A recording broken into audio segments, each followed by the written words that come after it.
Shalom, selamat malam Bapak Ibu Saudara yang dikasihi Tuhan Yesus Kristus. Selamat kita berjumpa kembali dalam renungan pada malam hari ini. Doa dan harapan saya saudara semua ada dalam keadaan yang baik, sehat, penuh sukacita, dan selalu berlimpah dengan berkat Tuhan. Sebelum kita mendengarkan kebenaran firman Tuhan, mari kita berdoa. Kami bersyukur Tuhan untuk berkat kemurahan-Mu. Tuhan sudah memimpin kami, memberikan kami kekuatan, sukacita untuk melewati hari ini dengan penuh kemenangan. Sekalipun ada masalah persoalan, kami tetap teguh beriman kepada Tuhan, berpengharapan karena Engkau Tuhan adalah baik bagi kami. Saat ini kami mau mendengar sabda firman-Mu. Urapilah kami Roh Kudus supaya kami mengerti dan mentaati akan setiap kehendak-Mu. Dalam nama Tuhan Yesus kami berdoa. Haleluya, amin. Saudara yang dikasihi Tuhan, ayat firman Tuhan saat ini terdapat dalam kitab Amsal pasal yang kelima, ayat 3-5. Tertulis demikian. Karena bibir perempuan jalang menitikkan tetesan madu, dan langit-langit mulutnya lebih licin daripada minyak. Tetapi kemudian ia pahit seperti empedu, dan tajam seperti pedang bermata dua. Kakinya turun menuju maut, langkahnya menuju dunia orang mati. Saudara yang dikasihi Tuhan, seorang pemudi menyesal karena telah mengikuti gaya hidup bebas.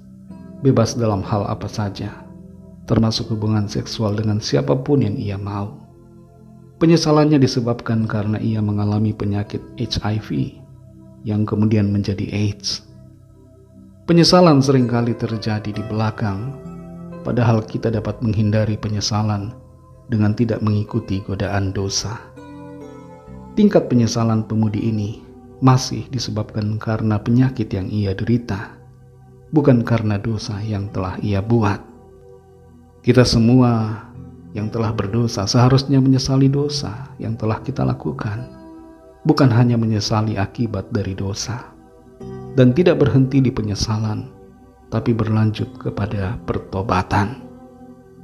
Kehidupan di dunia ini seringkali diwarnai dengan tawaran-tawaran yang kelihatannya manis di depan, tapi di belakangnya ada racun yang mematikan. Kitab Amsal mengingatkan saudara dan saya bahwa godaan dosa-dosa seksual seringkali dimulai dengan rayuan dan hal-hal yang kelihatannya indah, kelihatannya nikmat, tapi semuanya itu berujung pada kehancuran dan kebinasaan. Dalam Amsal 5 ayat 3-5 ini dikatakan, karena bibir perempuan jalang menitikkan tetesan madu, dan langit-langit mulutnya lebih licin daripada minyak. Tetapi kemudian ia pahit seperti empedu, dan tajam seperti pedang bermata dua. Kakinya turun menuju maut, langkahnya menuju dunia orang mati. Ada bahaya dari kehidupan bebas secara seksual di dalam ayat ini. Diperingatkan, ada efek atau dampak yang buruk dari perzinahan ataupun kehidupan bebas. Dosa seksual merusak perjanjian, merusak kekudusan, menghancurkan keluarga, dan mengundang murka Allah dalam hidup kita. Ayat ini saudara tidak terbatas pesannya pada laki-laki saja, tapi juga pada semua orang, pada perempuan. Hati-hati pada laki-laki jalang, laki-laki yang menggoda untuk hidup dalam dosa. Dosa itu mungkin di depan rasanya seperti madu, kelihatannya begitu indah, tapi dosa itu mematikan.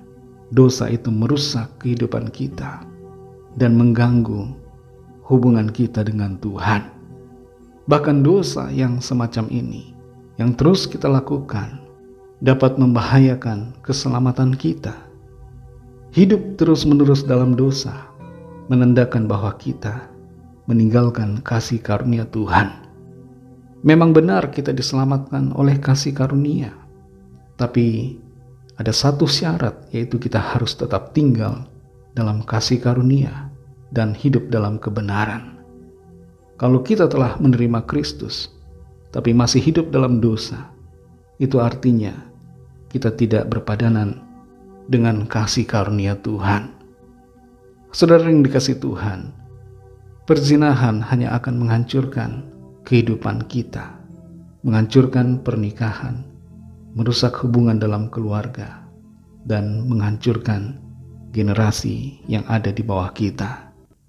Bukan hanya rasa bersalah dan penyesalan yang ada, tapi kita kehilangan damai sejahtera, kehilangan sukacita, bahkan kita bisa mengalami penyakit akibat dosa yang kita lakukan.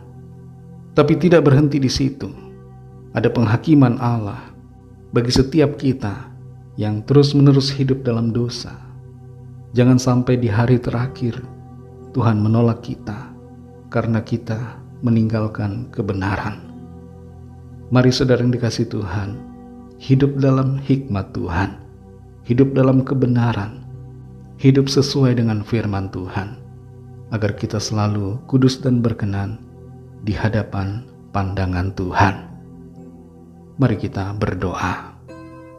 Terima kasih Tuhan Yesus, kami mengucap syukur ya Bapa untuk firman-Mu yang sudah kami dengar, memberikan kami peringatan, teguran, didikan untuk kami hidup benar seturut dengan firman-Mu. Tubuh kami ini adalah bait-Mu, bait Roh Kudus-Mu, bait Tuhan. Engkau hadir di dalam kami, dan sudah seharusnya kami menjaga kekudusan hidup kami, tubuh kami ini sebagai bait-Mu, agar kemuliaan-Mu nyata melalui kehidupan kami. Tolong kami Tuhan supaya kami senantiasa hidup benar, dan kalau ada di antara kami yang telah berbuat dosa, kami memohon pengampunan Tuhan, dan sucikanlah kami, ampunilah kami dengan kasih karunia-Mu. Terima kasih Tuhan, karena Tuhan selalu menegur dan mendidik kami untuk kami hidup di dalam kebenaran-Mu. Berkati kami di sepanjang malam ini, dalam istirahat kami, berikan kami tidur yang nyenyak, dan bangunkan besok pagi dengan kekuatan yang baru.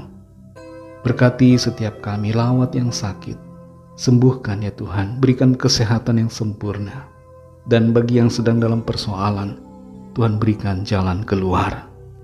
Berkati bangsa kami Indonesia dan juga semua bangsa di dunia ini.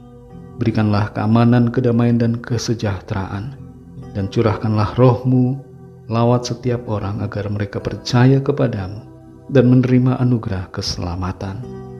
Kami serahkan semua ke dalam tangan kasih-Mu, dalam nama-Mu yang kudus, nama Tuhan Yesus Kristus, nama yang menyelamatkan. Kami sudah berdoa dan mengucap syukur. Haleluya. Terimalah berkat Tuhan. Tuhan memberkati engkau dan melindungi engkau. Tuhan menyinari engkau dengan wajah-Nya dan memberikan kasih karunia. Tuhan menghadapkan wajah-Nya kepadamu dan memberikan damai sejahtera. Berkat anugerah Allah Bapa, kasih karunia dari Tuhan Yesus Kristus, dalam persekutuan dengan Roh Kudus, menyertai kita semua, sekarang ini dan sampai Maranatha Tuhan Yesus datang kembali, dan bahkan sampai selama-lamanya. Dalam berkat nama Tuhan Yesus Kristus, haleluya, amin. Puji Tuhan, saudara yang dikasihi Tuhan, saya percaya firman Tuhan menjadi berkat dan kekuatan buat saudara semua, dan Roh Kudus akan menolong saudara untuk lebih lagi memahami kebenaran firman Tuhan dan hidup selalu dalam kemenangan. Tuhan Yesus memberkati saudara semua. Sampai jumpa dalam renungan yang berikutnya. Haleluya.